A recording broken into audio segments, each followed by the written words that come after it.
Not every story makes it into the textbooks. Some are too quiet, too personal, too forgotten. But if you listen closely, if you sit still enough, you might hear them. A whisper behind an attic wall, a drawer that won't quite close, a path no longer marked, but somehow still remembered. Tonight, I want to take you there, to a town that disappeared, not in fire or war, but in silence, to a woman who wrote letter after letter to a man who never came home and never mailed a single one, to a spiral carved deep into a rock face, older than anyone alive, to a fire that burned underground for 4 days and was never reported, never explained, and to a map, no compass, no names, just 2 hand-drawn words. She remains. What does that mean? Who was she? Why did her story vanish while her echo stayed? You see, this isn't the kind of history you'll hear in school. There are no battles here, no kings, no declarations, only footprints and ashes and the sound of a porch step that still creaks when no one's there. And somehow, all of it is waiting for you. So if you've ever felt the pull of a place you've never been, if something ordinary, a smell, a song, a flickering light has ever made your heart pause, then stay with me, not for answers, but for what might be even more important, the feeling that something once mattered deeply here, and maybe still does, because the past isn't behind us, it's just waiting quietly, beneath the surface, for someone to come close enough to remember. And if you ever saw a candle still burning in the dark, would you walk toward it? Stay close. We're just getting started. You came here without really knowing why. The road curved quiet through the trees. No signs told you what was waiting. The sky had that faded morning blue, and the woods smelled like warm moss and the last of the night's rain. You parked, stepped out, felt the wind skim your cheeks, and there it was, a stone surface wide and flat, almost like a forgotten floor, right there at the top of the hill in Washington State Park, Missouri. Not fenced, not roped off, just waiting. The rock didn't shine, it didn't hum, it didn't feel magical, not at first, but something in you slowed down. You noticed your footsteps quieted, your breath softened, and then you saw it, a spiral carved into the rock, shallow and weathered, but still there, not etched with metal, not machine-made. This was something older than tools, older than maps. Someone had knelt right here hundreds, maybe 1,000 years ago, and pressed stone against stone until the shape emerged. A spiral, and then another one, just a few steps away, and then a shape that might be a footprint. 5 toes, human, small. You crouch down and touch it. The stone is warm under your fingers, not just from the sun. It feels like it remembers warmth, as if it never fully cooled. You are touching a memory that wasn't yours. You don't know who made these carvings. No one does.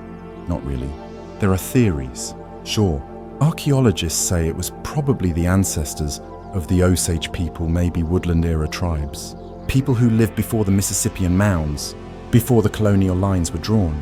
But the truth is, no one left a note. No signatures. No dates. Just stone and shapes, left on ridges like this one. Have you ever touched something older than language? You stare at the carving longer than you meant to. You blink, and for a second, the lines blur. The spiral becomes a wave. The footprint becomes a question. You're not alone here, not really. The big river runs not far off. You can hear it faintly when the wind is right. Birds trill in the trees. The ground smells like cedar bark and wet leaves. Somewhere nearby, a squirrel flicks its tail and scampers off, as if it knows you've wandered into someone else's story. You wonder, what were they saying? The people who carved these, were they marking something sacred? Telling a story? Counting days? Were they praying? Were they alone? Like you are now, you stand up and look across the rock face. More symbols appear as your eyes adjust. Thunderbirds, weapon shapes, curling lines like smoke or wind or thought. None of it is random. And all of it is quiet. This is not a museum. There are no audio guides, no glass cases, just stone and time and you. That's what makes this different, because when you walk into a room of artifacts, you're looking at history, but out here in the trees and wind and raw stone, you're walking with it. The people who carved these shapes, they had no idea someone would stand here one day in jeans and sneakers, listening to a story in their ears, tracing their marks with trembling fingers. But they carved it anyway. Maybe for their God, maybe for their children, maybe for themselves. Or maybe for you, you feel a breeze shift, the kind that carries meaning if you let it. Funny thing is, no one really studies this site much anymore. The carvings are real. Yes, protected now. Listed. A plaque down by the trailhead says something vague about prehistoric markings and native heritage. But that's not what you feel. What you feel is presence. What you feel is listening, as if the rock has been waiting for someone to remember that a spiral is never really just a spiral. You sit down. You don't say anything. You don't need to. The carvings have lasted longer than cities, longer than empires. They've lasted longer than memory, but not longer than feeling, and maybe, just maybe, that's the point. Carved by hands you never knew. You do not leave the ridge right away. Something about the place holds you still, not forcefully, not urgently, but like an old friend with a hand gently on your arm, asking you to stay just a little longer. The sun has climbed higher now. Its light has changed, casting longer shadows across the flat sandstone, where the spirals and thunderbirds seemed vague and half-faded earlier. Now their edges sharpen. One carved footprint casts a sliver of shadow, as if it had just been pressed there moments ago. You kneel again, not just to look more closely, but to imagine, not a theory, not a textbook page, but a human. Someone once crouched in this very spot, their knees against the same rock, their fingers wrapped around a sharp piece of bone or antler, their brow furrowed, not in stress, but in focus. This was not idle work. It wasn't decoration.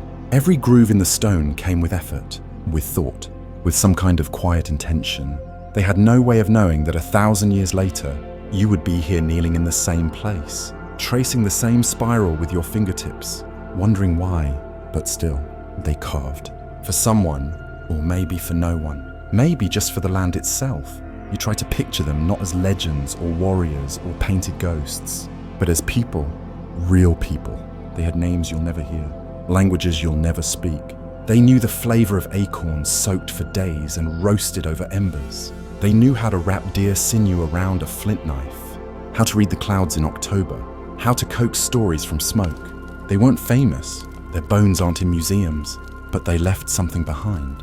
And somehow, so much later, it reached you. You move to a different section of the stone. A new carving catches your eye, one you missed earlier.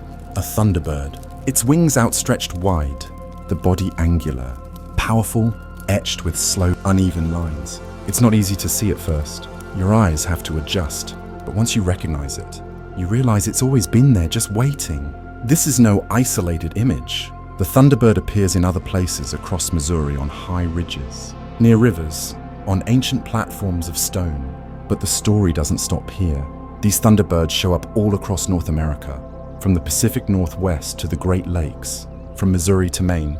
Different nations, different cultures, different centuries, and yet the bird is the same. You wonder how that's possible. Was it shared through trade routes, through oral legends passed down over campfires for generations? Was it something spiritual, something known not through language, but through dreams and weather and lightning? Or was it simply part of the land itself, etched into the bones of this place, whispered to every people who walked here? The thunderbird was said to live in the clouds, to beat its wings and bring thunder. It carried storms across the sky and watched from above. Some believed it was a protector, others feared it. But either way, it was honored. It mattered. You step back, letting your gaze stretch across the stone surface. The carvings are scattered, not random.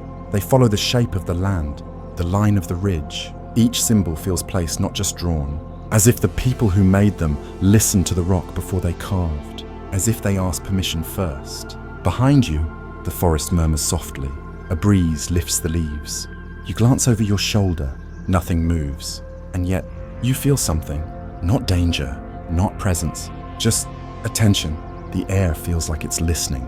A few steps further, near the edge where the stone begins to break and the lichen thickens, you see another carving. 2 footprints, side by side, carved carefully, toes clearly visible. Not painted, not pressed in mud, etched, permanent. And small, maybe the size of a teenager's, maybe younger. You step into them not quite fitting, but close, and for a moment, you feel less alone. These were not meant to impress, not meant to conquer, just to remain. You sit nearby on a fallen log. The sun filters through the branches, patchy and soft. You're tired not from walking, but from thinking, from listening. Something about this place invites you to be still in a way you rarely are. You start to wonder, what did these people know that we forgot? Maybe they understood the power of place. Maybe they didn't need roads and fences and boundary markers. They had the river, the stars, the scent of a blooming tree in late spring, and stone. Stone that remembers. They didn't write treaties. They carved spirals into cliffs. They didn't raise monuments. They made marks that blended into the land itself. And we generations later tried to pave it over, build on top of it, name it, claim it, bury it, and still, the marks remain. You think about how you were taught history, kings and battles, dates and presidents, but no one told you about this quiet message left on a hilltop, waiting for someone with time and care to notice. Maybe this, too, is a kind of history, not the kind that wins awards, but the kind that survives. You look out over the treetops, the river glints in the distance, a bird calls sharp, sudden, then silence again. Maybe you'll never know exactly what the spiral meant. Maybe no one will, but you've touched it, and it has touched you. And that, you think, is enough.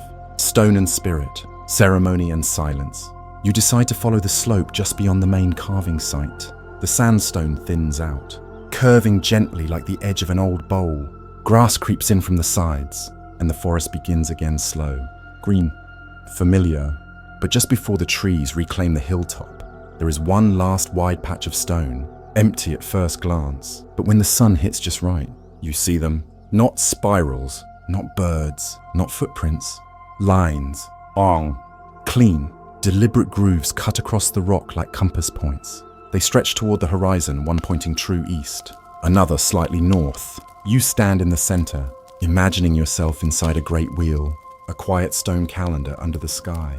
You've heard the theory before that many petroglyphs are aligned with the sun, solstices, equinoxes. Some archaeologists believe these ridges may have been solar markers, places where people gathered to track the year by watching where the shadows fell. Not clocks, not machines, but living calendars, etched with patience and trust.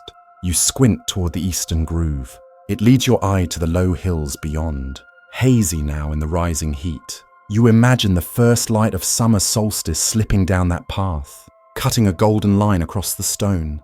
You can almost feel it warming your face. What would it have meant to them, the people who stood here before you to watch the sun return? Not just for science, but for survival, for planting, for ceremony, for the slow turning of life itself. You wonder if they sang, if they lit fires, if they watched the horizon in silence while the first rays spilled across this very stone. And you wonder what it says about us, that we've forgotten how to look at the sun without reaching for a screen. You step away, slowly, carefully, letting your feet remember the soft weight of each movement. In the shade of the trees, you spot another symbol, this one barely visible, half swallowed by moss, a kind of spiral again, but longer, more erratic, almost like a serpent. It twists back on itself, then ends abruptly. You kneel to see it better, brushing the moss gently to one side. And then, a second figure just a few feet away. It's faint, but familiar. Another thunderbird, smaller this time. It faces west, the direction of the setting sun, of endings. You sit back on your heels and feel a quiet tremor of thought. Not fear, not wonder, just a deep sense of design. Not mechanical, not random, but ritual. This was a place of intention, maybe not worship, at least not in the way modern minds define it, but meaning. Meaning carved into stone, lived into silence, passed on not by words but by presence. You lean against a tree now, taking in the bigger picture, the way the forest holds this place, the way the ridgeline feels like a stage. And it strikes you, maybe these weren't just markings. Maybe this was a gathering ground, not a marketplace, not a village, but something deeper. Ceremony. You picture the scene, fires burning low, people in a circle, eyes closed.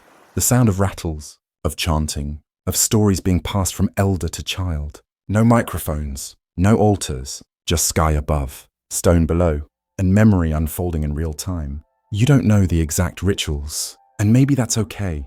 Maybe the forgetting was part of the keeping. Some things are too sacred to be translated. But you do feel this. The people who carved these symbols saw the world as something alive, not just useful, not just background. Alive. The stone wasn't just stone. The river wasn't just water. The wind wasn't just wind. Everything spoke, and so they listened. You press your palm against the stone, still warm under the filtered sun. For a moment, you imagine it pulses, not in reality, but in meaning. It's easy to forget, in this age of glass and metal and noise, that the earth was once our only teacher, that the cycle of seasons was not a metaphor, but a lived truth. That ceremony wasn't confined to buildings, but happened anywhere someone stopped long enough to notice. You sit there longer than you planned. A dragonfly hovers nearby. The air hums. You catch the scent of cedar again, and something else faint. Distant, the smoke of a fire. No. Perhaps just the memory of one. And then, in a moment of quiet, a strange thought rises. What if this place remembers you? What if the carvings are not just echoes of the past, but invitations, not to decode, not to conquer, but to join, to be still, to listen? You think of the symbols again, the grooves, the alignments. You think of the people who stood here, year after year, decade after decade, marking the sky with shadows and stone. And you realize something you hadn't before. They were not just measuring time, they were becoming part of it. They were syncing their breath with the land, their lives with the sun, their grief with the river, their joy with the wind. They were not observing history, they were writing it, one footprint at a time. And though we may not know their names, we have their silence, we have the shape they left behind. And sometimes, that's more than enough. The minds that were never meant to be found. You leave the petroglyphs behind, following a narrow road that winds into the southern hills. The landscape changes here less open, more guarded. The trees grow taller, thicker. The air smells different, like wet stone and old bark. You pass a barn long collapsed into itself, a rusted gate that opens to nowhere, and a patch of wildflowers blooming where no one planted them. You're heading toward the Ozarks, into a place that doesn't reveal much unless it chooses to. The stories here are different, not about symbols left in stone or footprints carved with care. These are stories hidden on purpose, stories about things buried, and maybe not meant to be found. You've heard the legend before. Everyone around here has. Some say the hills hold more than just roots and rock. They speak of silver, of old mines carved into the belly of these woods, mines so ancient. The trees forgot when they were dug. Some say the Spanish came through, hundreds of years ago, searching for metal, leaving behind tunnels that were sealed, or lost, or erased. But others tell it differently.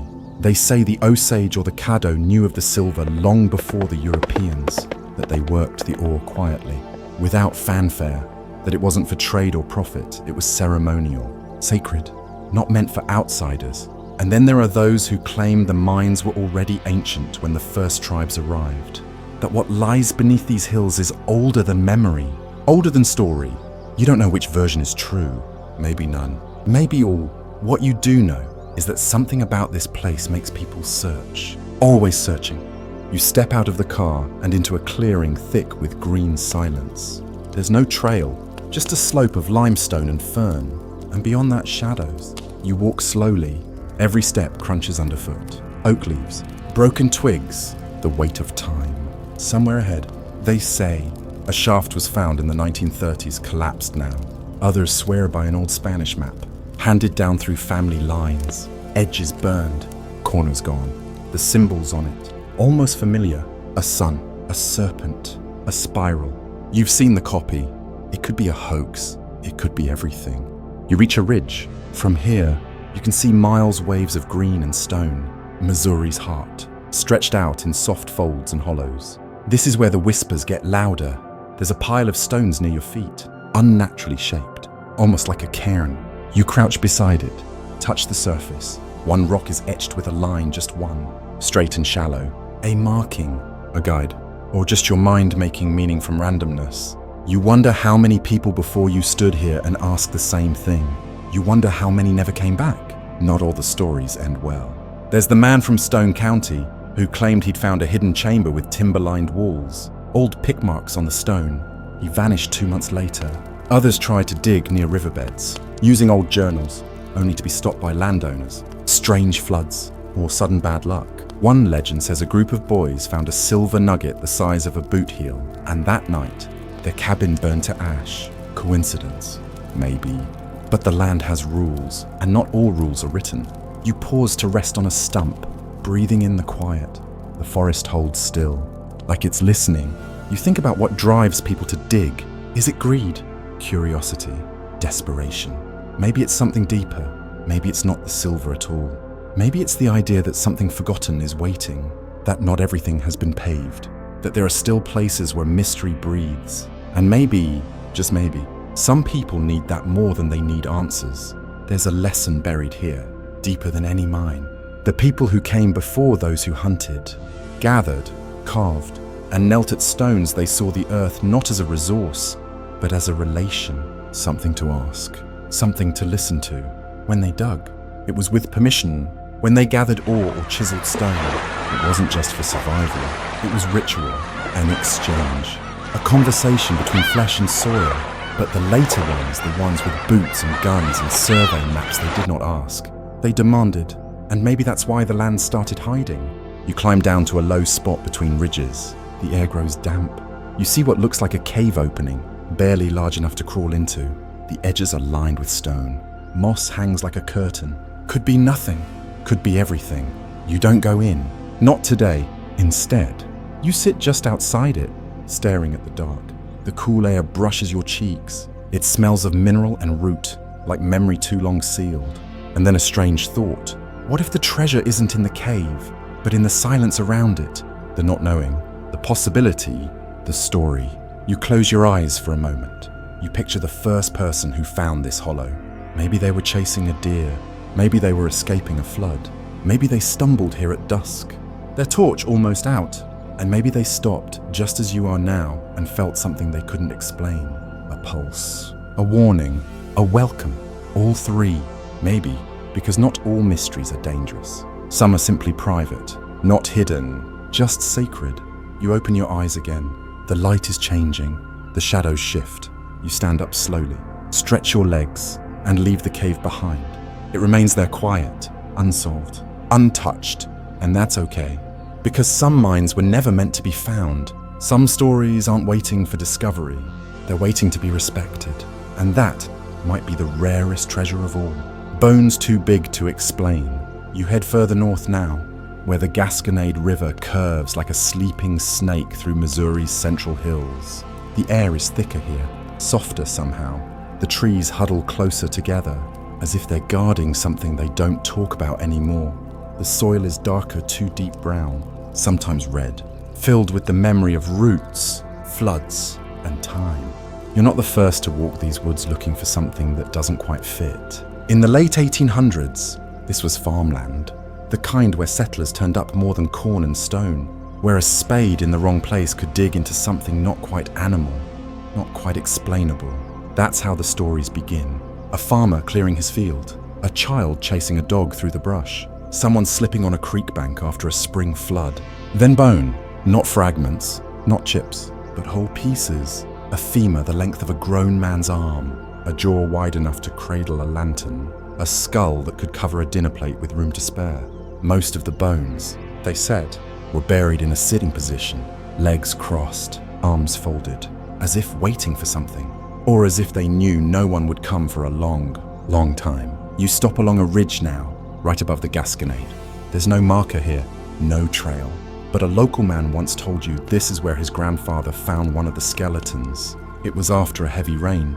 The earth slumped, and there it was half visible in the slope, curled like it was resting, too big to believe. The bones were gone within days. Some say they were taken by collectors. Others say the Smithsonian came through and boxed them up in the dark of night. A few say they were quietly buried again, this time deeper, by someone who thought we weren't ready to know. You sit now on a fallen log, staring at the quiet tree line. You wonder why these stories keep returning, not just here, but across the Midwest, Iowa, Kentucky, West Virginia, Wisconsin. Always the same details. Oversized skulls, double rows of teeth, strange placements of the bodies, always followed by silence. Skeptics say it was bad measurement, exaggeration, the fever dreams of a people who wanted myth more than truth. And maybe that's fair. Science in the 1800s wasn't what it is now. Tools were crude, claims went unchecked, and old newspapers weren't known for restraint.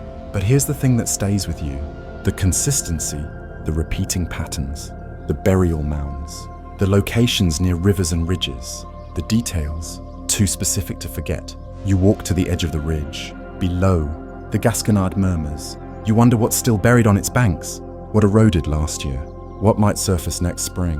The legends say the bones were not just large, but thick-boned, heavy. Some weighed twice what a modern human skeleton might. The rib cages were enormous. Some skulls showed evidence of flat foreheads or elongated craniums. One story even mentions horn-like ridges, probably erosion, probably mistake. But then again, maybe not. You stop yourself. You know better than to chase the edges of myth too fast. You didn't come here to prove anything. You came to feel, and what you feel is not fear, it's wonder. The kind that doesn't need facts to survive. Because even if the giants were not real, the stories are. And those stories were passed down with care, with caution, as if someone was trying to warn us, or invite us to remember something long buried. You remember what a local teacher once told you? We teach children about mammoths and saber-tooths, but not about the skeletons found here. Why do you think that is? You didn't have an answer then. You still don't. You walk a little farther down the slope. The land dips into a narrow valley. You see it now, the old mound. It's barely a rise in the grass, no taller than your knee, but you feel it, that hum in the air, that stillness. Mounds like these dot the Midwest. Most have been ploughed, flattened, forgotten, but some remain holding secrets like seeds under frost. Historians say many of these were built by the Adena or Hopewell cultures. Long before the Osage walked here, they had burial rituals, ceremonial structures, complex trade systems, and maybe, just maybe, a few individuals among them were different, larger, stranger, revered or feared. You sit at the edge of the mound, careful not to step on it. It's not just soil, it's story. You imagine the burial, a group of people gathered.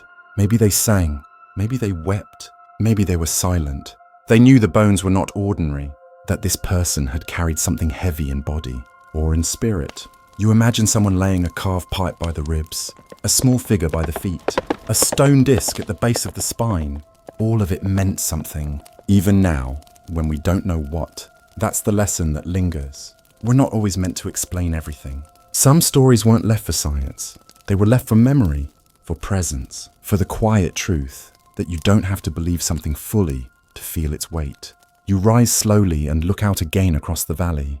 The sky is pale with late afternoon light. The wind is picking up, not strong, just restless. Maybe there were no giants. Maybe the bones were from people who were just a little taller than average, a little thicker, buried in ceremonial ways we forgot how to read. Or maybe there was once a kind of human we haven't seen in a long time. And maybe they left just enough behind to make sure we'd never forget entirely, even if we tried. The forgotten fortress above the trees. You arrive just before dusk. The shadows stretch long through Elephant Rock State Park, and the granite boulders glow soft pink under the settling sky. They call them elephants because of how they stand round and hulking, like stone creatures frozen mid-stride. Kids climb them, couples pose. It all feels playful, light. But you didn't come for the playground. You came for something else, something deeper in the ridge, something most folks never see or maybe don't want to. They call it the Stone Fort, and no one knows who built it. You take the unmarked path, winding up past the boulders, where the trees start to thicken again. The trail is uneven, a mix of bedrock and pine needles. Birds have gone quiet. The air smells of moss and dry lichen. The climb isn't long, but it feels like you're stepping back into a place older than the map beneath your feet. Then you see it. At first, it just looks like more rock. Granite, weathered, uncut. But when you stop, really stop, you notice something different. The stones are not lying random. They are arranged. Some stand vertically, like walls once stood there. Others are stacked deliberately. A few slabs are perched, perfectly balanced, in ways nature wouldn't bother to do. No trail markers, no signs. Just this, a silent ruin hidden above the trees. No one's excavated it. No official records. No explanation on the park brochure. Just a name passed down from locals. The Stone Fort. You step carefully now. Circling the site, you notice narrow corridors, platforms worn smooth, dry-laid stones fitted without mortar. There's one point that feels like a lookout, facing south toward Taumsauk Mountain, the highest place in Missouri. Maybe it was a watch point, maybe ceremonial, maybe nothing at all. But you don't believe in coincidence anymore.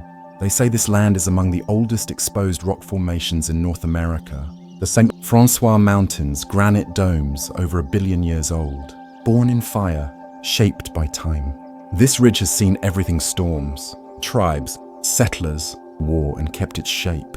The structure you're standing in now could be centuries old, maybe longer, and still, it's not officially anything. Some call it a quarry remnant, just leftover debris from when this area was mined for pink granite in the 1800s. And yes, there are chisel marks. Nearby, there was a boom, and men carved out stone by hand, carted it by rail, and left rubble behind.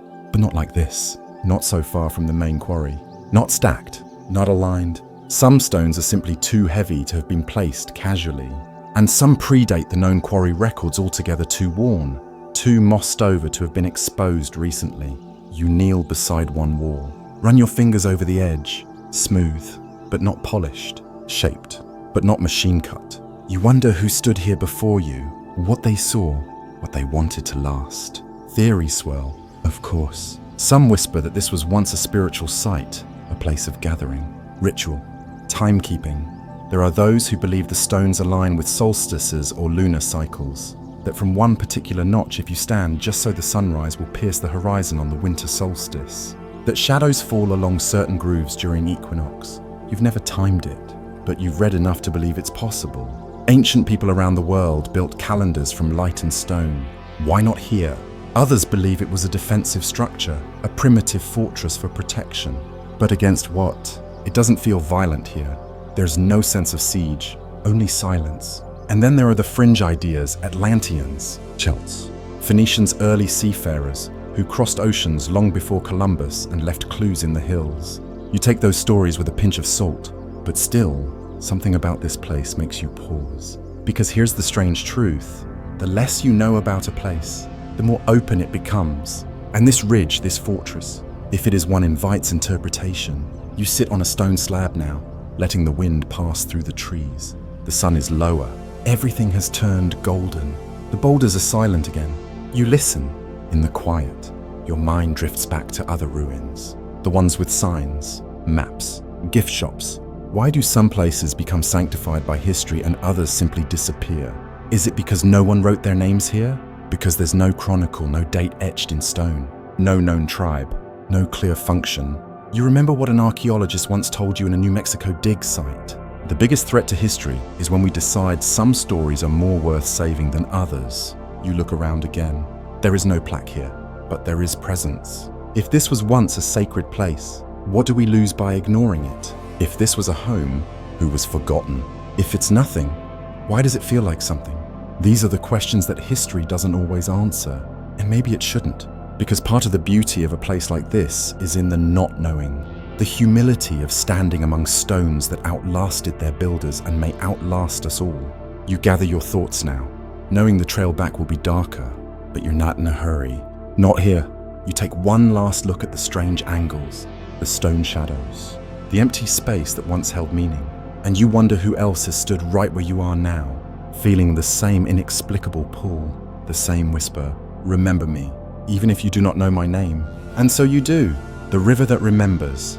You stand at the edge of the Osage River, where the muddy water moves slow and deliberate, like it knows something. The trees crowd close on either side, their limbs low and watchful. There's no breeze, just the sound of insects and the soft slap of water against a sunken log. This is not the kind of river that roars. It remembers, and you are here to listen. The Osage carves through the middle of Missouri like a line through a storybook, a line that separates time. That joins it too. Once, it was a highway for native trade, a boundary between rival territories, a pathway to food, to danger, to ceremony. It still is, in some way. Even if few speak its name now with reverence, you step closer to the bank, where the mud cradles, broken shells, and bits of ancient rock. Just beneath the surface, they say, lie remnants of entire lives. Carved tools, sacred pipes, pottery with faces that stare back across centuries, and maybe even deeper burial mounds. Hidden chambers, forgotten offerings once left for gods, now unnamed. You're not the first to wonder what sleeps here. In the 19th century, settlers farming along this river reported strange discoveries. ceremonial blades too large to use, pottery shaped like distorted human faces, stones etched with symbols no one could read. Some found mounds layered with ash, burials tucked near the waterline, as if the river was a bridge between this world and the next. The Osage Nation, for whom this river was both namesake and lifeblood, still tell stories of these banks of spirits, of ancestors, of those who came before even them, and that's the heart of the mystery. Not everything found here matches known Osage traditions. Some pieces are older perhaps, Hopewell, Mississippian, or something we've never named at all. Other relics seem to blend styles, suggesting long-forgotten exchanges, or perhaps the survival of a people history hasn't yet remembered. You pick up a small flat stone, slick with water. Could it have once been a tablet, a marker, or just a rock? Your fingers don't know. But your gut says this place has layers more than history books can offer. Think about it. For thousands of years, people lived here without pavement, without satellites, without writing. But they knew the river. They trusted it. They followed its curves and moods the way we follow traffic signs. And when they passed on elders, hunters, children, storytellers, they laid their dead near the water. They wanted the river to remember, because memory, for them, wasn't ink on paper, it was earth, stone, current, air. What we call artifacts they called offerings. What we see as debris they saw as the threads of their world. Some of those threads are still intact. Others, frayed, but all of them matter. You sit now beneath the willow tree, letting your eyes trace the surface of the river. In the quiet, you remember an old Osage saying, "The land is not ours. We belong to the land." That changes how you see things. Suddenly, this river isn't just background. It's a witness, a keeper. You think of the lost figurines found near Miller and Cole counties, tiny beings with long arms, animal masks, or human eyes too wide to be natural. Were they gods, guardians, effigies for the dead, or just art, the kind of sacred, symbolic expression that modern minds no longer know how to read? In a time where GPS tells you where to go and photos tell you what to remember, it's humbling to realize none of that existed here. And still, life thrived. Maybe more deeply than we allow ourselves now. But it's not all reverent wonder. There's tragedy here too. Much of what was uncovered in the early 1900s, those tools, those mounds, those relics was stolen, sold off, or simply destroyed by roads, farms, construction, and what wasn't lost to bulldozers was often lost to time with no records, no names, no context, a whole puzzle. With most of the pieces scattered across antique shops, old trunks, forgotten museums, you feel the loss in your chest, not just of things but of meaning. Because when we lose the past without even trying to understand it, we lose part of ourselves. Still, there's hope. You've read about modern efforts, Osage historians returning to reclaim sacred lands, new archaeological technologies that use radar to find what hands once buried. Slowly, the story is being picked up again, not by chance, but by choice. And that's a lesson you take with you, that history waits, but it also fades. It must be pursued with care, not just collected. And those who do the pursuing, they must learn to listen first. A turtle breaks the surface now, sending a ripple across the water. You watch the circles widen. For a moment, you feel like time itself has done the same widening, circling, inviting you in. And that's when it hits you. The real mystery of the Osage River isn't what's buried under it. It's what still echoes above it. The air, the stories, the way a place can make you feel both tiny and connected, as if the past were not behind you, but beneath you, flowing steadily, pulling you quietly into its current. And just maybe if you're still, and if you listen, it might share a piece of what it remembers. The silver no one saw, the lost mines of the Ozarks. You've heard it before whispered in gas stations, folded into coffee shop tales, shared by old-timers with eyes that looked past the present. There's silver in those hills, and it always starts the same way, with the Spanish, not conquistadors. Exactly, not armies, but expeditions quiet, methodical, guided by maps older than the towns themselves. They came through the Ozarks. The stories say, sometime in the late 1600s or early 1700s, or maybe even before.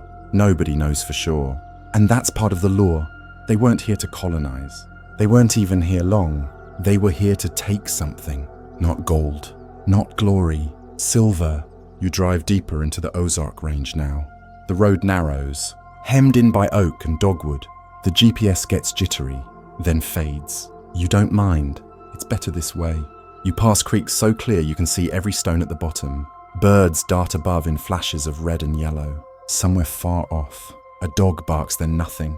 You stop at a small pull-off near Marble Creek, where the land starts to swell into ridges and secret hollows. According to local legend, this is where one of the Spanish mining sites once sat. No proof, no plaque, just stories that won't go away. You walk the slope slowly, letting your feet trace invisible paths. The undergrowth is thick.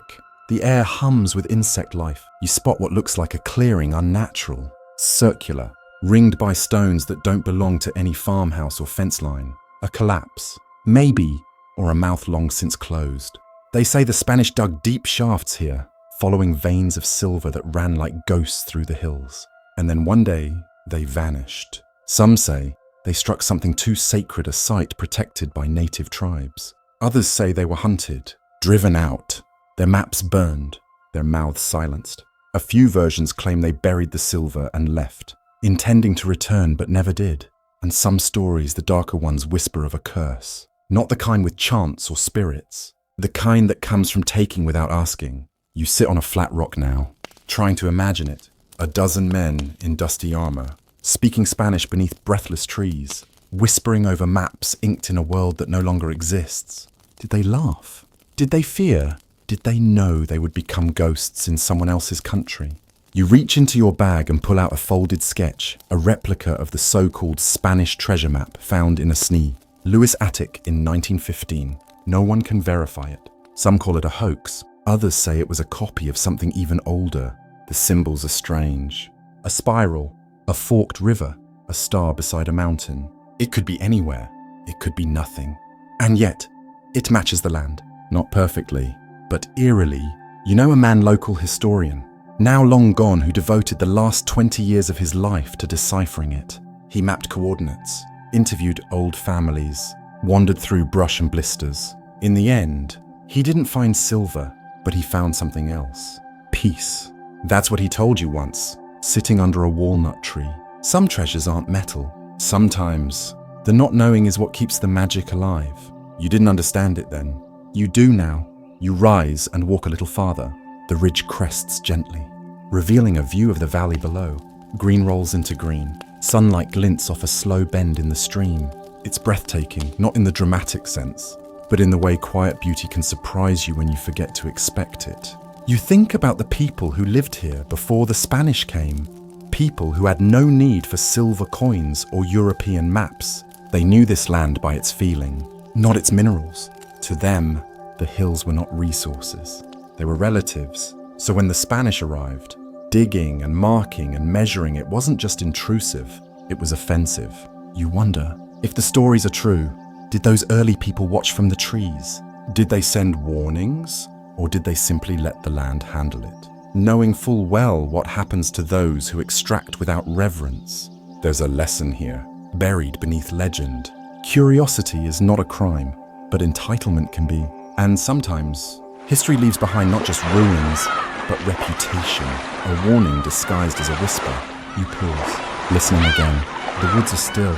You kneel by a cluster of stones, just off the path. One looks scorched, another seems unnaturally smooth, like it was handled often. Could be part of a fire pit, could be a foundation, or it could be nothing. But deep in your chest, something stirs, not fear, recognition. As if this land has been waiting for someone who doesn't come looking for silver, but for story.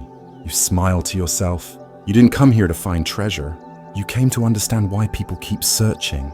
Because even when the silver stays buried, the longing remains. And maybe that longing is the real inheritance, a feeling passed down through generations, coded into campfire tales, old maps, strange markings, a hunger not just for wealth, but for connection. To believe that something valuable lies just beyond the next hill, that the land still holds secrets. That mystery hasn't given up on us yet.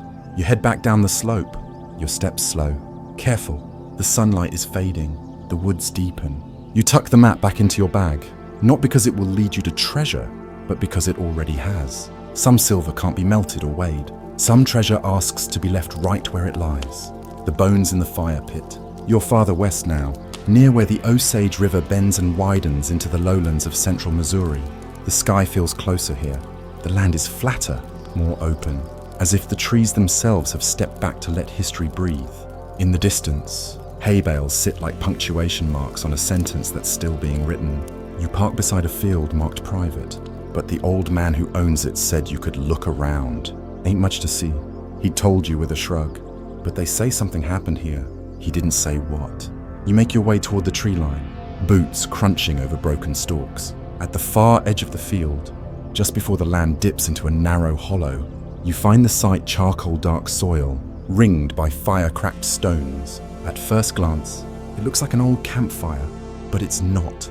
They found bones here, years ago, small ones, human, burned, mixed with ash and tools and pottery shards. No complete skeletons, just fragments, teeth, bits of skull, a sliver of jaw. An archaeologist passed through briefly, wrote a short report. No conclusions. Could have been a cooking fire, could have been ritual, could have been burial, could have been violence. And then the site was covered back over, quietly, not destroyed, not protected, just left. You kneel beside the stones now. You don't touch them, just breathe.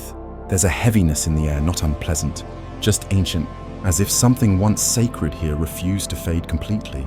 You think about what bones mean, how they shift depending on who finds them. To some, they are sacred.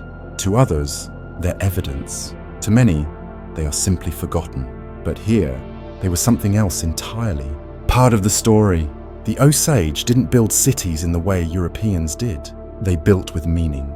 Their lodges were woven from memory. Their fires kindled by lineage. Their hills marked with silence more than symbols. So when bones were buried, they were not hidden. They were held, which makes this site, this fire pit ringed with ash and fragmented remains so much harder to read. Was it a grave? A cremation? A warning? A celebration? Or something we no longer have words for? You sit back on your heels and let the wind find your face. Somewhere to the south, a bird calls long, echoing, alone. It doesn't answer its own cry. It just sends it into the world and waits. You feel the same. Not searching for answers, exactly, just presence. Some say the bones belong to a shaman, returned to the land through fire. Others suggest a captured enemy, offered to flame as retribution. There's even a theory that they were children lost to disease, burned in mourning. Each version tells you more about the teller than the truth, and that's the hard part of history. It doesn't always come clean. It comes in smudges and rumors and scorched soil and asks you to respect the silence as much as the story. You walk a slow circle around the site now. You notice something, a piece of worked flint, half buried, shaped like a crescent, maybe a blade, maybe a scraper. You don't pocket it. You don't move it. You simply nod. It belonged to someone, not an artifact, not a relic, a tool, a thing once used by hands you'll never shake. You wonder what those hands felt like.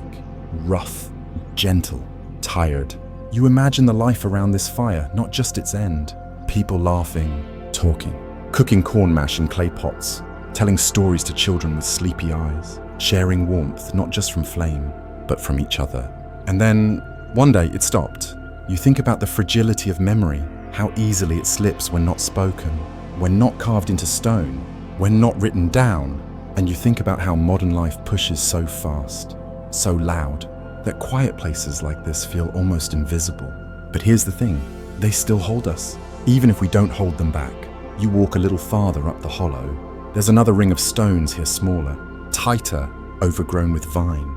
You sit in the middle and close your eyes, and for a moment, you feel welcome, not in a tourist sense, not as a scholar or a seeker, but as a human, one soul, standing where other souls once stood, not to claim, not to prove, just to be still with them. You think of an Osage elder you met once, who told you, our stories are not gone, they are just quieter now. You have to earn the right to hear them. And maybe that's what this fire pit means. Not an answer, but a question. What do you believe is sacred, even when no one is watching? As the sun begins to dip behind the ridge, you rise slowly. The air has cooled. The trees cast longer shadows now, like arms reaching across centuries. You look once more at the ring of stones, and silently, you thank it, not for teaching, but for trusting you enough to feel its weight. Some stories don't shout, some truths don't shine, but they remain, and that you think is enough. Whispers in the wall, the cave that should not speak. You arrive just before dusk, again as if some part of you now understands that twilight is the only hour certain places will accept you. The light bends softer, the wind quiets, even the insects grow gentler. You're outside Picture Cave, though you won't go inside, not just because the entrance is sealed and the land is protected now, but because something in your bones tells you this is a place to witness, not to touch. The cave sits beneath a low limestone bluff, surrounded by unassuming forest in Warren County, Missouri. No sign marks it, no gift shop, no guardrails, no parking lot. From the outside, it's barely a crease in the rock, but inside, it speaks, or at least it did, because deep within its belly are more than 290 pictographs, ancient images painted in mineral-rich red and black. Serpents, spirits, warriors, animals caught mid-step. Eyes that stare not at you, but through you. It's been called the most significant ancient art site in North America, and still, most people don't know it exists. You walk a slow circle outside the bluff. You imagine the torchlight flickering across the cave walls long before there were headlines, cameras, controversy, back when this was not an artifact, but a sacred temple. The Osage Nation calls this place Wakonta, sacred, not metaphorically, literally. They believe these walls were not painted for decoration. They were for communication with ancestors, spirits, perhaps even the earth itself, a kind of prayer in pigment, a ledger of vision and voice.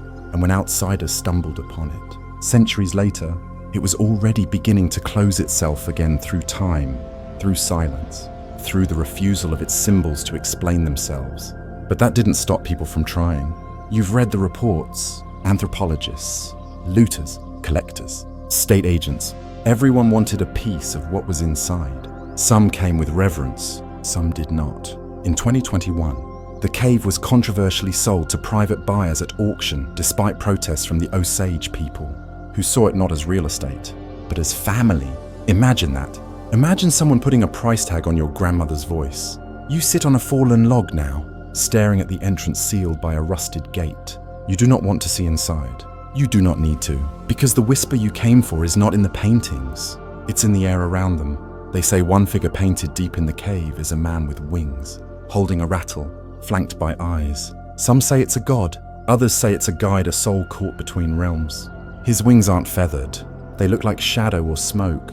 You think about that image now. You think about why someone would paint it not in haste, but carefully, reaching high above their head with earth-made dye, line by line, on the darkest part of the cave wall. You think about how long that paint has lasted, how the story insisted on staying, even after the people were scattered, even after their voices were quieted. The cave isn't the only one. Missouri has dozens, hundreds of limestone hollows filled with faint symbols, scattered bones, carved hands. Some are ceremonial, some burial. Others still defy explanation. And you wonder, what was it about the earth opening that called to them? Was it the cool breath of the stone, the echo that made every word seem older, slower, more sacred? Was it the safety, the silence? Or was it that entering a cave meant returning to the body of the world, a kind of spiritual womb, where things could be said that didn't belong under sunlight? You rise and walk closer, stopping just before the chain-link gate. Behind it, a breath of wind escapes the darkness. It's cool, damp. It smells of root and dust. You whisper, not aloud but in your chest, "I will not take. I am here to remember." And in that moment, you realize something. There's a difference between exploring and trespassing. Not every forgotten place wants to be found. Some want to be listened to from a distance. You walk slowly back to the tree line. The light has turned copper. The woods begin to hum with evening. You think about how easily we confuse silence with absence, how we measure history by what can be catalogued, and miss the truth that lingers in the unsaid. Picture Cave will outlast you, maybe outlast all of us, not because of laws, not because of fences, but because what lives in that darkness is not fragile. It is patient. It is elemental. It doesn't require belief, only respect. You pause on the path. One last time, and this thought settles over you. Like dew. What if we treated all sacred things as if they were made of stone and shadow, meant not to shine, but to endure?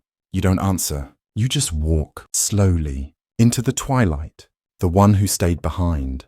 You've been moving through places, ruins, rivers, stones, silence. But now, finally, you come to a person, not a monument, not a name in a textbook, a real one. They don't live far, just a short drive from the last trailhead, past an old post office and a shuttered general store with ivy curling through the broken boards. You follow a dirt road lined with walnut trees, until the fence leans low and the mailbox leans lower. This is where Letha Miller lives. She's 89, born in the hills. Never left them. You've only just met, but somehow you feel like she's been waiting for you. She greets you on the porch, wearing a sweater older than most roads in the county. Her hands are folded in her lap, fingers stiff but steady. Her voice is the kind that creaks and warms at the same time, like a record too scratched to sing clearly, but still worth playing. You come to listen. She says, not as a question, but as a truth. You nod. She smiles. Not wide, but deep. Then sit. I got a memory or two left, and you might be the one to carry it forward. You settle into a creaky chair beside her. The porch smells like dust and tea leaves. A slow breeze carries the scent of dry leaves and creosote. You can hear the faint ticking of an old wall clock through the screen door behind you. Somewhere in the distance, a screen door slams from another home, or maybe from the past. Letha begins. She tells you about the time her older brother found a stone pipe in the garden, just laying there, among the squash plants, dark as night, carved into the shape of a bird with folded wings. He kept it in a shoebox under his bed, told no one but her. He said it hummed. Sometimes, she murmurs, eyes still, like it was remembering something. She laughs once, soft. Could have been his imagination, or maybe not. She tells you how her father, part Cherokee, but never said it aloud, once walked her through a glen where wild mint grew between the stones. This is not white land. He told her quietly. Not really. We're just late guests. She didn't understand it then. She does now. And then, quieter, she tells you of the bones behind their old smokehouse. Before the land was sold, she saw them herself. 2 rib bones rising from the ground like questions too large to answer. Her mother made her promise to forget them. She never did. You listen without interrupting, because there's something different about this kind of storytelling. It's not about detail, not precision, not evidence. It's about bearing witness to someone who bore witness before you. Most people leave, Letha says after a pause. The land gets too quiet for them, too hard, but not me. You ask her why. She looks at you, not with sadness, with a strange kind of grace, because somebody had to remember what it felt like. And in that moment, you understand. All the places you visited, the stone fort, the cave, the fire pit, they all needed someone like her. Someone not to document, but to hold space. To stay behind when the stories got quiet, when the evidence went missing, when the silver stayed buried, when the bones were ignored. To be the one candle still flickering in a house most people forgot existed. Letha asks you if you want tea. You nod. She disappears into the screen door for a moment, and you hear the hush of boiling water, the rhythm of a spoon against a chipped mug. You look out from her porch, and you realize the history you're following isn't buried. It's sitting right here, breathing, remembering, waiting not to be discovered, but to be respected. When she returns, she hands you a mug with cracked glaze. You know, she says, they always talk about history like it's behind us, but around here, she trails off. You wait. History just folds back into the soil. It waits for someone to lean close. You sip your tea. It tastes like roots and time and the kind of silence that's not empty, but earned. You ask her what she wants people to know. She pauses for a long time, then says that not everything needs solving. Some things just need listening. You let her words settle, because they don't demand response, only stillness. Before you leave, she gives you something wrapped in cloth, an old stone, smooth and heavy, shaped like a teardrop. She doesn't say where it came from, only that it's been waiting. For what? You ask. She smiles, for you to ask the right question.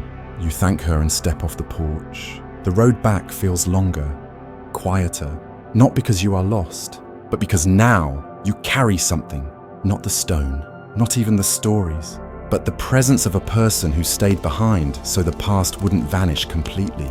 and in your chest, something shifts. You no longer feel like a visitor. You feel like part of it now. The window that faced the wrong century. You don't find the house on a map.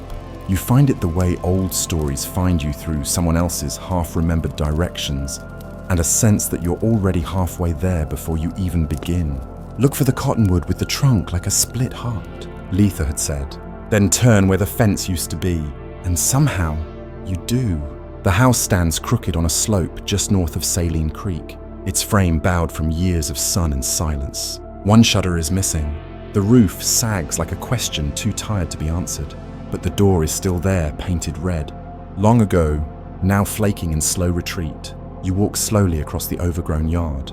The grass parts like it remembers footsteps. You pause at the porch, your hand hovering just above the knob.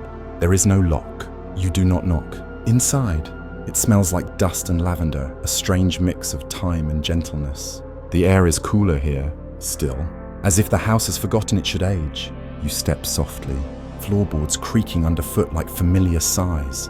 In the front room, a cast iron stove rests on bricks. A kettle still hangs over cold ash. There are boots by the door, a shawl draped over the back of a chair. You run your fingers along the table. Dust stirs, but beneath it, the wood is clean, worn smooth by hands. Maybe yours, maybe not.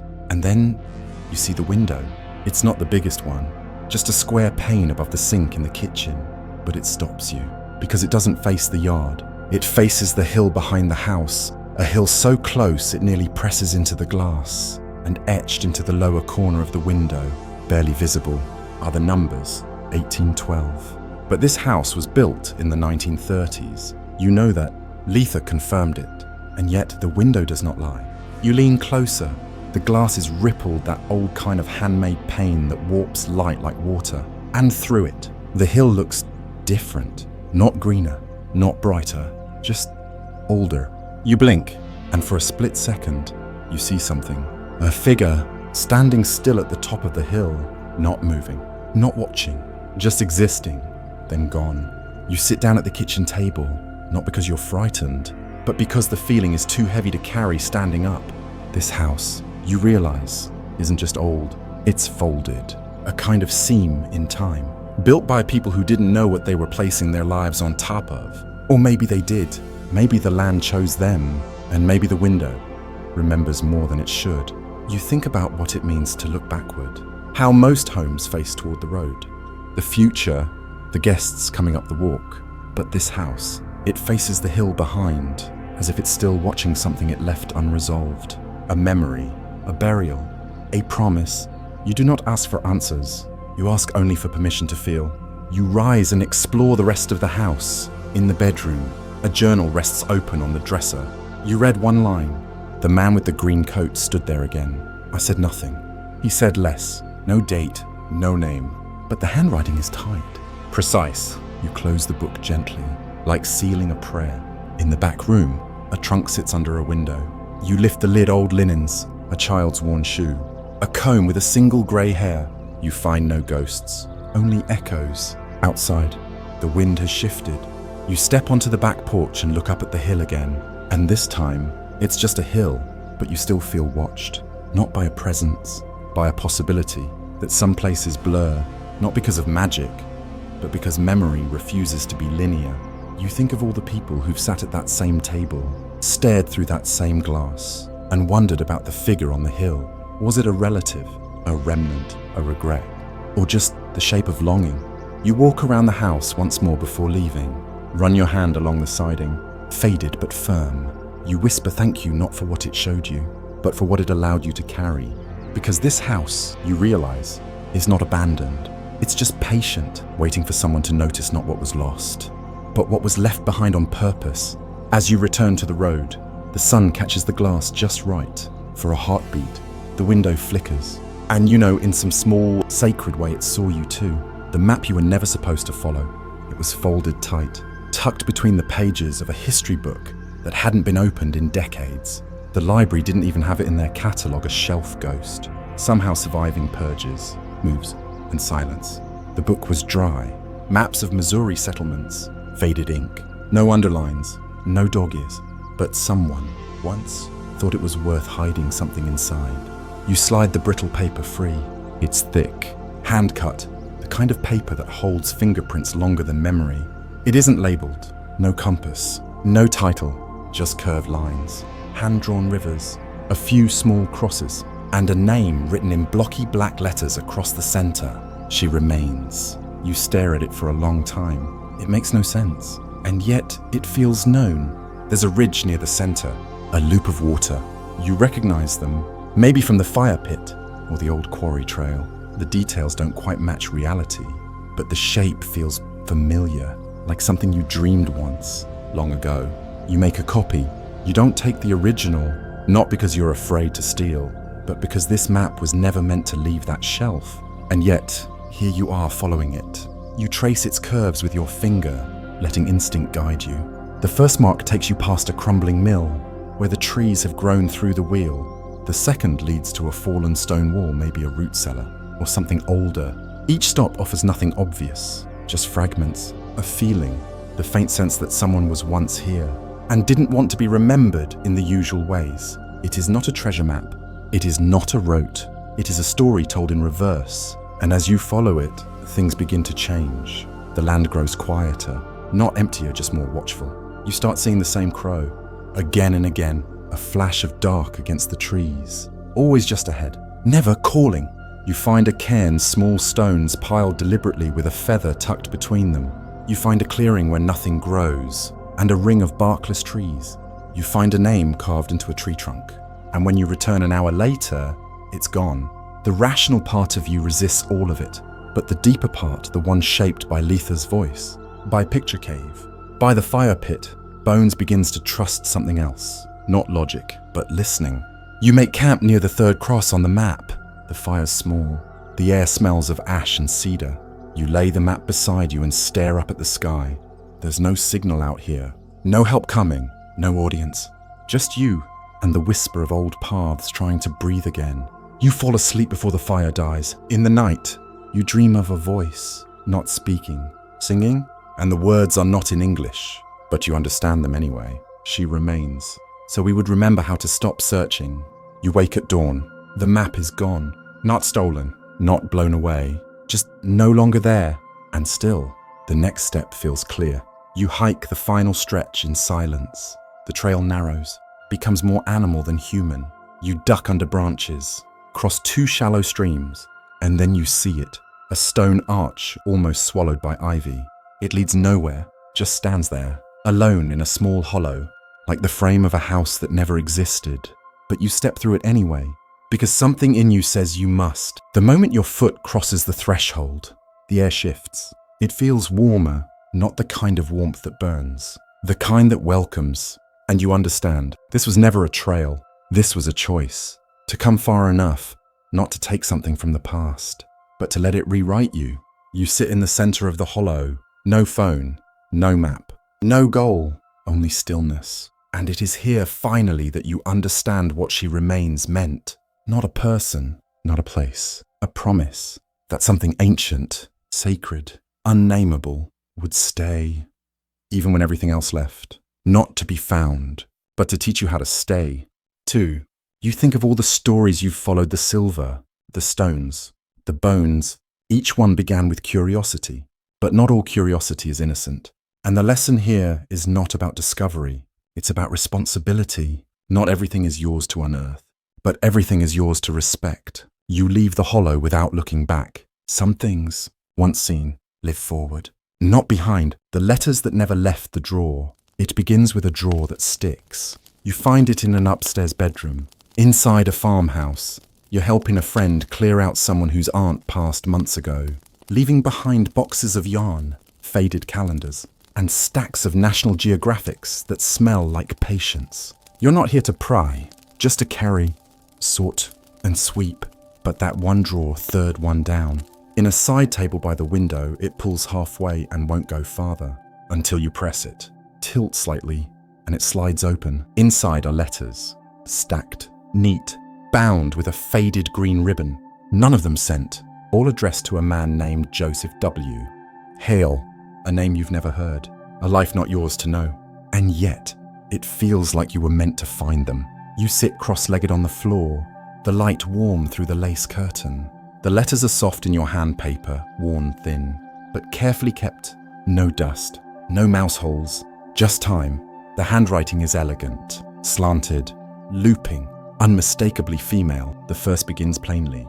Dear Joseph, I saw the crow again today. You read them slowly, one by one, dozens, all written over nearly 30 years, not daily, not dated like a journal, but placed like seasons, a winter here, a spring 5 years later, a summer of grief where the handwriting stumbles and weeps in its own silence. She writes about weather and memory and small things, a chipped cup, a dream she had, the sound the porch made after rain, and sometimes, in the spaces between those gentle things, she writes about loss, but never says why he's gone or how, only that she never mailed them, that she never could.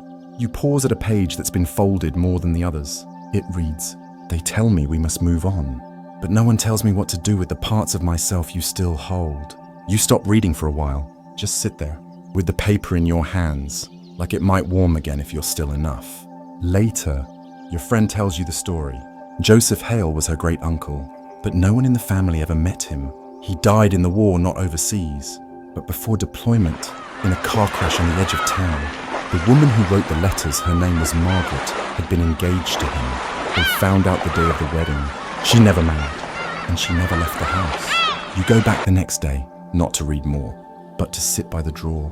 Because what you realize slowly is that the letters aren't just remnants, they're refusals. Refusals to forget, refusals to move on just because the world decided grief had an expiration date. Margaret carved her memory into paper, and then she folded it away, again and again, not for history, but for him. She didn't need an audience, she needed a place to speak. You start to wonder how many of us do this, quietly build museums of feeling in the places no one thinks to look. A sock drawer, a recipe card box, a locked case under the bed, and in that wondering, a truth lands gently in your chest. History doesn't just live in stone and archive. It lives in the things we whisper when no one's home. That night, you think about writing a letter yourself. Not an email, not a post, a real one, ink on paper, to someone gone or someone almost forgotten. Not because you expect a reply, but because the act of remembering shapes us, even when it's private. Maybe especially then. You write just one sentence. I kept thinking I had more time. Then you fold it and put it in your own drawer, not to hide, to hold, back at Margaret's house. The letters are boxed now, but carefully. Your friend decides to keep them not for history, not for drama, but because she says something in her aunt's silence finally makes sense now. I think she read them. She says, every year, on his birthday, you ask if you can copy one, just one. Your friend nods, and you choose the page that says, it's not that I couldn't love again, it's just that all my love already knew your name. As you leave, you take one last look at the window near the drawer. Outside, the trees bend in a soft wind. A bird lands on the porch rail, not startled by you. And you think, some stories don't want to be told. They want to be held in quiet, remembered, gently, and never quite finished. The town that wasn't buried, just forgotten. You come into the town without knowing you've arrived. No sign marks it. No welcome arch. No population count, just a wide gravel road, flanked by buildings that lean into memory, as if they remember what they were supposed to be, but have stopped trying to explain it. This is our death, a name barely whispered now, a dot on old maps. Lost between the ridges and a railroad that once promised growth, but never quite delivered. There's no disaster story, no fire, no flood, just silence and slow forgetting. The first building you pass was once a post office. The paint has peeled into strips that flutter slightly in the wind. The windows are broken, not shattered in rage, but faded by time. A chair still sits inside. A single boot rests beneath it, its leather sun-cracked and hollow. You try to imagine the last letter sent from here, the last envelope sealed, the last name signed. Maybe it wasn't even a goodbye, just a receipt, a recipe, a postcard from St. Louis. And yet, that final act might have mattered more than the sender knew. You walk farther in. There's a row of storefronts, a barbershop, a hardware store, something that might have once sold hats. The signs are faded, but the ghost of lettering remains. Goods, ice, kerosene, hope. You press your hand against one of the wooden doors. It doesn't budge, but it doesn't need to, because you already feel what's inside. Ambition that outlived its utility. History usually remembers towns that burn brightly, battles, rebellions, industries. But towns like our death, they slip through the cracks. Not because they weren't important, but because they were too ordinary to memorialize. They held families, picnics, corn sales, first dances, last breaths, and then one year, they stopped. Not all at once, just slowly enough that no one noticed until the dust stayed settled. You reach the schoolhouse. Its bell is gone, but the tower remains a hollow mouth facing sky. You peer inside. Desks still stand. A chalkboard leans against the far wall. There's writing on it. You squint. It says, Thursday, Lesson 17. The future depends on, and then the chalk trails off. You sit on the steps for a while, and this is what you realize. The future didn't depend on whether the town survived. It depended on whether someone remembered it tried. Because in every ghost town, there are two disappearances, the physical and the emotional. And the second is quieter, but crueler. You think about how easy it is to forget what used to matter. How quickly importance becomes irrelevance. How even memory itself, if left unspoken, fades. And you wonder, what if remembrance isn't just about honoring the past? What if it's about learning how to listen forward? To let these still places teach you how to slow down, to care differently, to see value in the almosts. You explore the last house on the lane. Its roof has collapsed in the back, but the front room is intact. You step inside. A calendar on the wall still reads October 1941. There's a child's drawing tacked beside it, stick figures under a sun with too many rays. You find a record player, no cord, no sound. You turn the knob anyway, and for 1 second, just one, you swear you hear a hum. Outside, the wind picks up.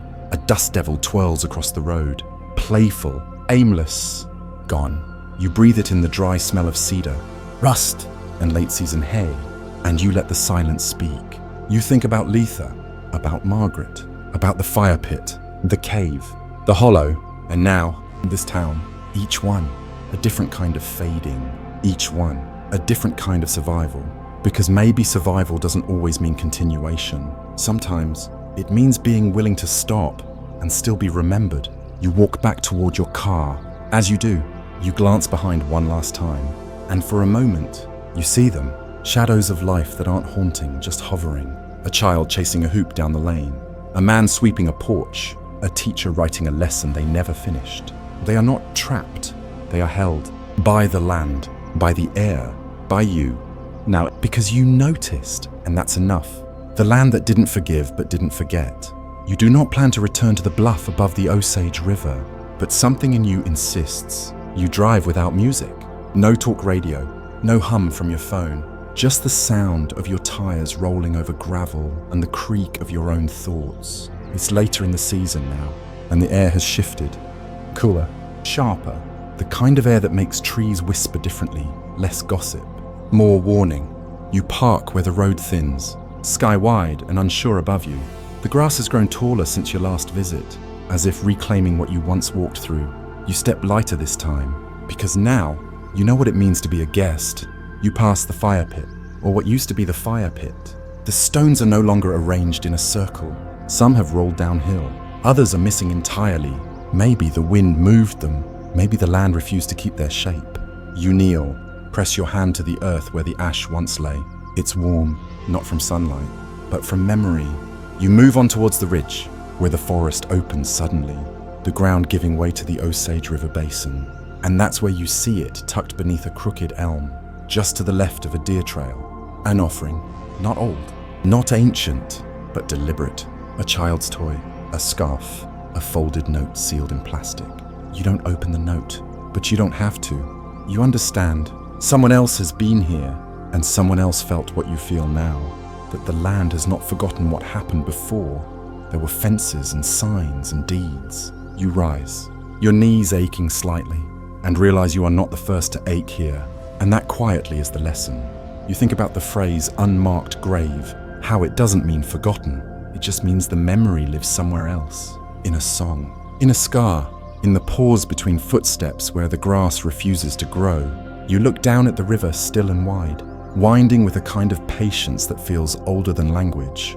It doesn't rage or boast, it just keeps moving. Deep, Slow, a body shaped by everything that has been poured into it, grief. Runoff, ash, time. You think about conquest. Not the kind you read about in textbooks, not generals, not flags, the small kind. A family digging up stone for a foundation without asking who placed it. A church steeple built atop a burial hill.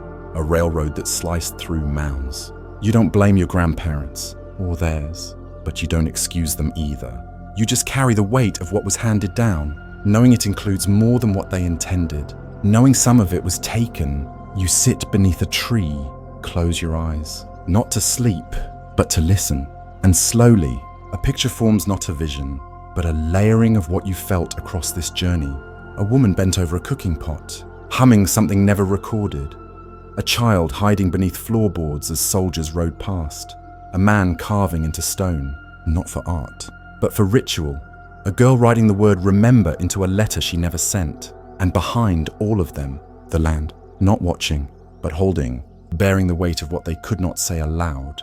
You open your eyes. For a moment, the hill feels like it exhales. Not to forgive, but to accept that you stayed long enough to hear it breathe.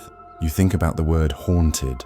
People love to call places like this haunted, but maybe the land is not haunted at all. Maybe it's grieving. And maybe what we call ghosts are really just echoes still looking for ears that don't flinch. You reach into your pocket. You didn't bring anything to leave. No star, no photo, no poem, just the second half of your breakfast. A piece of bread, soft, wrapped in wax paper. You unwrap it gently and leave it beneath the elm.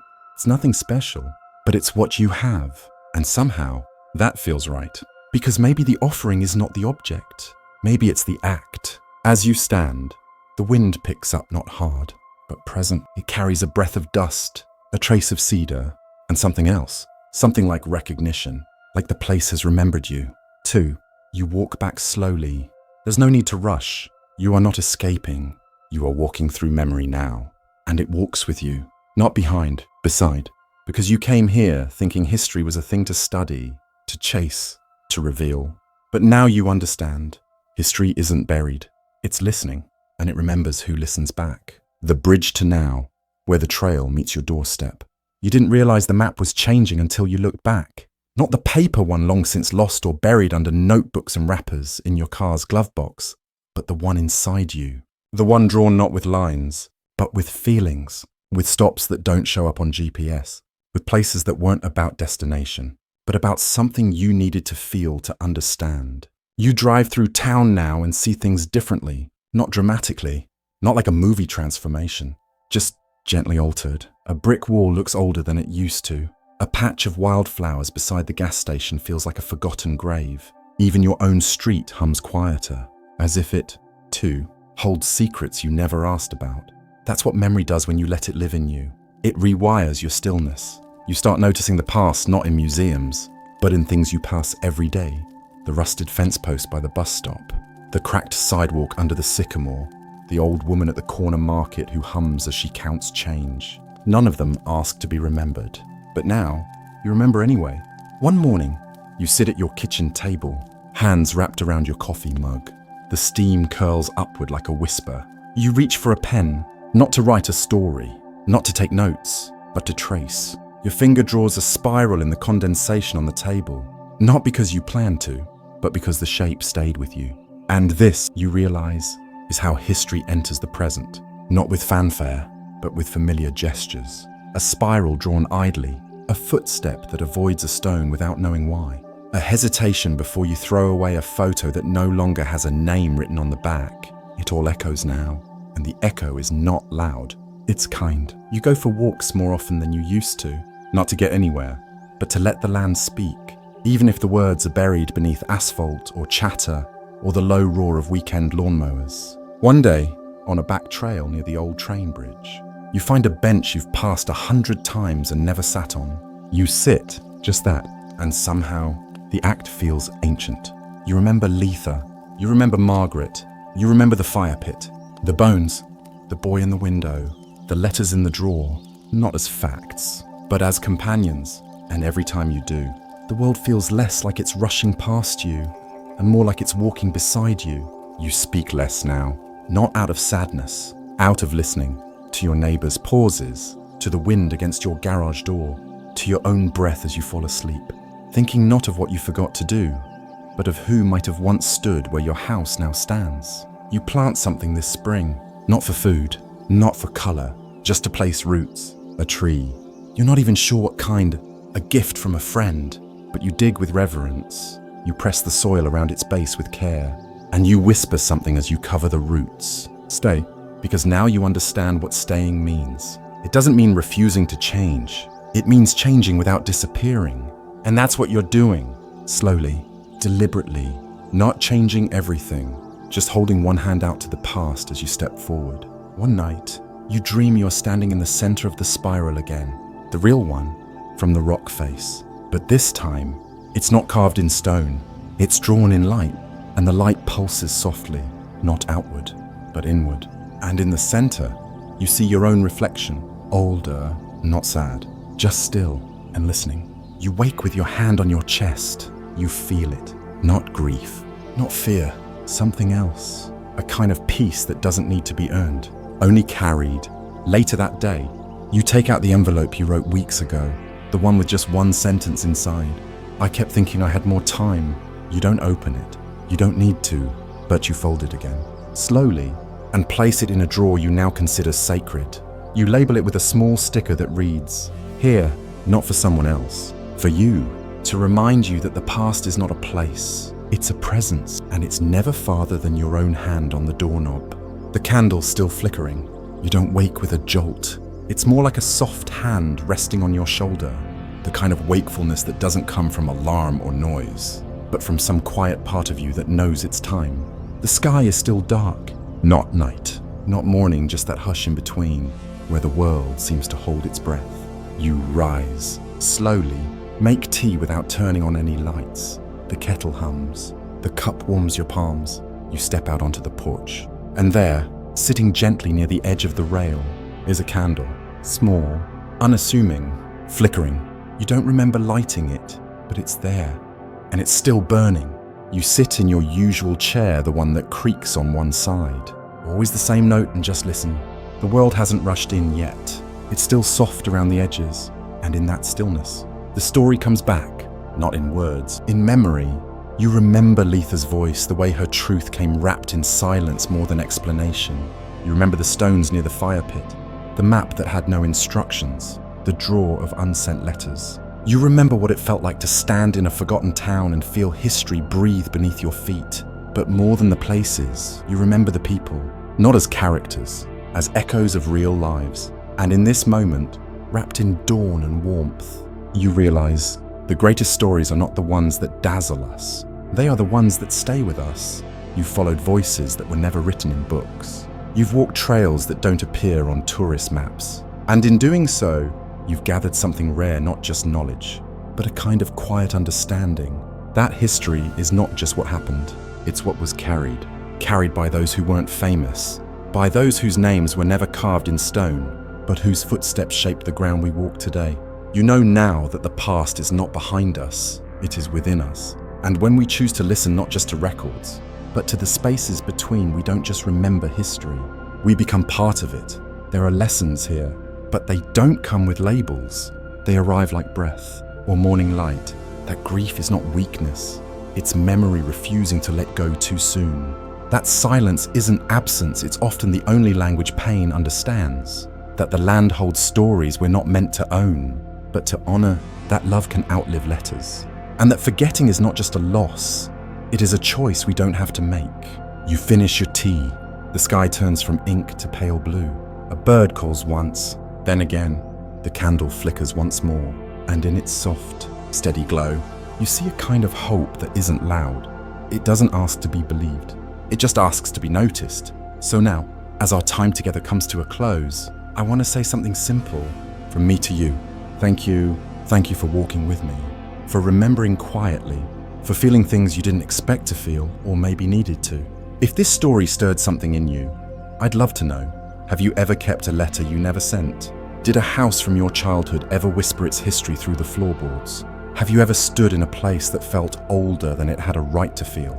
Share that in the comments or with someone you trust. This channel isn't just stories, It's a porch, a place where we sit together across time and space and say, I remember too. If this story gave you comfort or helped you rest or simply made you feel less alone in your wandering, I invite you to subscribe. There are more journeys ahead, more forgotten places, more echoes to follow. And if you feel called to leave a candle emoji in the comments, let others know the light is still burning for you, for them, for the stories that deserve to be heard softly, honestly, and never rushed. Until next time, sleep well. And remember, the past is not gone. It's just waiting for someone like you to walk by slowly and say, I see you. Leave A in the comments if someone once left a quiet light burning for you. Share a forgotten place that still lives in your memory. And if this story helped you rest, let someone else find it too by subscribing or sharing it forward.